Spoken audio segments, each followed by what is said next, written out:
कल तक हम दुनिया की चौथी लार्जेस्ट इकोनॉमी होने का जश्न मना रहे थे, इंटरनेट पर ग्राफिक्स तैयार किए जा रहे थे और श्रेय लेने वालों की कतार लंबी थी। लेकिन आज सन्नाटा है क्योंकि अब हम छठे नंबर पर आ गए हैं। उस टाइम शोर तो ऐसा था जैसे हमने कोई वर्ल्ड कप जीत लिया हो। नेताओं ने अपनी रैलियों में सीना ठोक कर कहा ये हमारी नीतियों का कमाल है। लेकिन अब जब हम छठे नंबर पर आ गए हैं तो तर्क बदल गया। कहा जा रहा है डॉलर मजबूत हो गया है, ये तो सिर्फ गणित का फेर है, या विपक्ष भी भ्रम फैला रहा है। लेकिन सीधी बात यह है, जीत का श्रेय आपका था तो हार की जिम्मेदारी किसकी?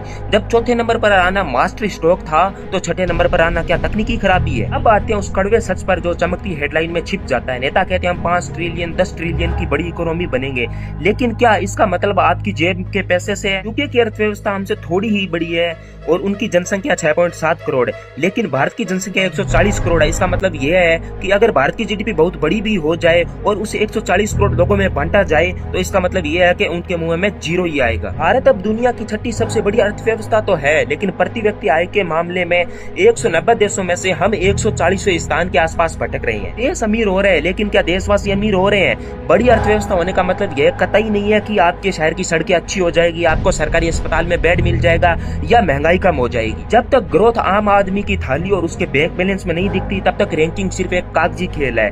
चौथे नंबर पर उछलना और छठे नंबर पर चुप हो जाना, यह राजनीति का पुराना दस्तूर है। असली सवाल ये नहीं है कि हम कौन से नंबर पर हैं, असली सवाल ये है क्या 140 करोड़ भारतवासियों के जिंदगी में कोई बदलाव आया? अगली बार जब कोई नेता आपको अर्थव्यवस्था की रैंकिंग का डाटा बताए तो आप अपनी महंगाई और अपनी आय का डाटा जरूर मांगिएगा, क्योंकि पेट रैंकिंग से नहीं रोटी से भरता है।